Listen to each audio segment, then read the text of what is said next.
this room is big until it's not. When you try and set up the camera. Oh yeah. Yep. We're good. We're good. We're good. All right, we're here. We're We're doing it. Happy Friday. Happy Friday. You've got the Brewers bottle opener there, kind of a somber day. We'll have to raise a glass for The great Bob Uecker. Bob Uecker. The Heard best. about that yesterday, I don't know, about 10:15 or so came through the pipeline that he had passed away in his sleep. So Yeah, one of my favorite stories is he was calling a game, and he would call the games, and the best part was the stories, right? That he would tell. in between. Yeah, in between, and it was funny. My neighbor, he's a baseball purist, so he was not a Uecker fan because he wants to know the count, he wants to know the score. Not what he was having for dinner on the road. Yeah, which I love. I love Right. this story. Yeah. Cheers. We got Workers Brown Ale, fresh off the line. That time of year, cold beer, cold weather. Yeah. Right. Tropical heat wave today though. Okay. Did you bring the bike? Yeah. The fat tire bike. Yeah. But anyway, back to Bob. One of my favorite stories was remember that, and I haven't heard it lately, but George Webb used to do 6 burgers for $5. Right. If they won or something, and I can't remember. I think it was Jim who was announcing with him, and he's talking about Brewers won today, 6 burgers for $5 from George Webb, and Jim says, Bob, what does that come out to be per burger? And Bob's well, Jim, let's see, pop fly to left. And he's under it, and that's 3 outs. And well, Jim, I think that's $1 for the first 5, and then the 6th one is free. So it's $1 a burger, and the 6th one's free. I was listening one time. I think they were down south somewhere, because he was talking about having fresh shrimp. Sure. And he goes, yes, Probably Gulf Shores. It could have been somewhere down there, but same thing, doing play-by-play. Swing and a miss. Wonderful dinner last night. Had the shrimp skewers, and that's a fly ball. But he will definitely be missed. You'll be very missed. And he still had a strong voice up until He did. Yeah. this last game. There's nothing like Bob Uecker and the Brewers on the radio in the summertime.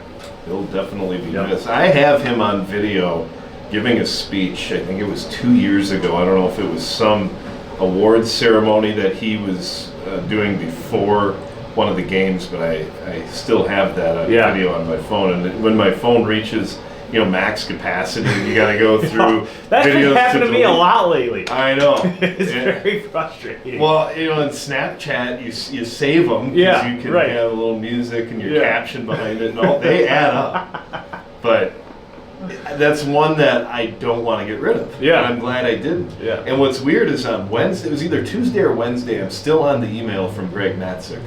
Oh, sure, For the Brewers Radio Network, and he's all excited.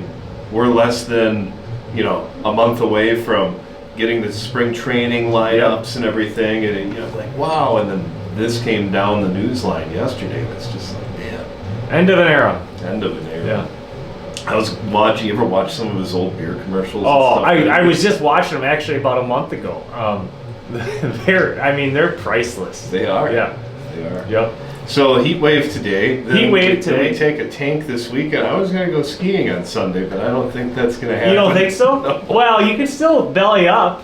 Well, we were talking about that. We may partake in other forms of events at said ski hill. My buddy and I, this was probably 2 or 3 years ago. We went skiing. It was a Sunday, kind of similar to what Monday is gonna, we're single digits with the -30 wind chill, and we were out there, and the sun was shining. There were no lines, and we had the face mask, so we were bundled up. It was actually fairly comfortable, but it was great. You get 3 or 4 runs in, and then you go have a pint, and then you get a few more runs in, and have another pint, and it turned out to be a great Sunday. I'd rather do it that way than wait in line at the chairlift for an hour. Yep. There was a thing on Facebook. I don't know. I'm guessing it was Colorado or somewhere.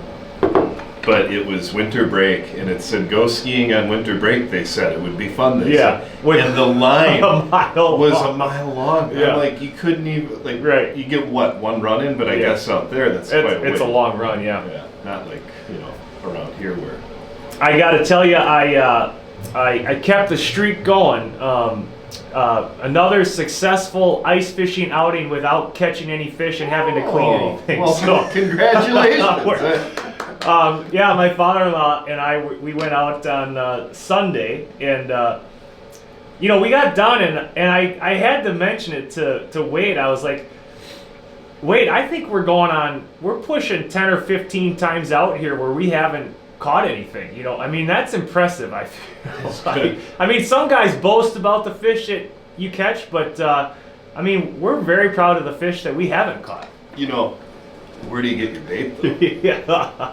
You can blame it on that. You can blame it on the bait. I don't understand what I'm doing wrong. I went to the bait shop, the local bait shop. We were up north, and I asked them, what, and I tell them, I'm not much of a fisherman here, so you got to really dumb it down. And he gives me the right shiners, and oh yeah, the pike are hitting these, and he gives me some stuff for perch, and we're all amongst all these other guys, and okay, so you weren't sitting by yourself. We weren't sitting by ourselves, "No, wait a and minute." I mean, not even a nibble. Like, the most exciting part of the day was the wind blew the tip up, and so You go running. I ran out there. Nothing. And the worm was still on it. Yeah.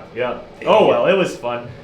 We got our Moose Toberfest glass here. I see that. We had a nice time out at Moose Inn. Our good buddy, we did a beer versus wine dinner. I was last going night. to ask you how that went. I meant to ask you last Friday, and I forgot. I totally forgot. Beer won, of course. And the Blue Eyed Blonde was a big hit as always. So, Sure. Always great to see our good friends out there at the Moose. And then actually the same night we were by Andy at Parm. Have you ever been to Parm in Oshkosh? I have, They have a nice wood-fired oven, and he's a little more of a chef than we are. Like, he makes some really good stuff. Like, he'll throw some steaks in there. And He would catch some fish on a he would fishing catch trip, some is what fish you're saying, on a yeah. fishing trip. Yeah. A little more. But we had a beer pairing dinner over at Parm, and so if you folks haven't checked out, they're relatively new. I think they're going into their second year, but yeah, great stuff. And then tonight, this usually a slow time of year, but we got all kinds of stuff. We got a Oshkosh Herd watch party going on tonight at 5 there you o'clock. go. Yeah, so I think the folks from the herd, I don't know if they're bringing Bango or not Bango. It's Pointer. Pointer, Yeah, yes. and his number is 30. The Turdy Pointer. Turdy Pointer. I have him in my office. I don't know if he's coming out tonight, but they're going to be doing some raffle prizes and some giveaways, and it'll be fun. So that starts tonight at 5 o'clock, and then we got live music next Saturday, some country music, and Cool. yeah. You have a lineup on your your Facebook page. You follow on right? Yep. Facebook.com, Knuth Brewing Company. Contact info, Dave. 748-5188, and just to put a plug, Winter Polka Fest with Copper Box and 2/5 Party Band, and it's going to be our 10-year anniversary bash, Saturday, February 15th. So mark your calendars. Nice. All right. Thanks Cheers. for coming in. Cheers. Yeah.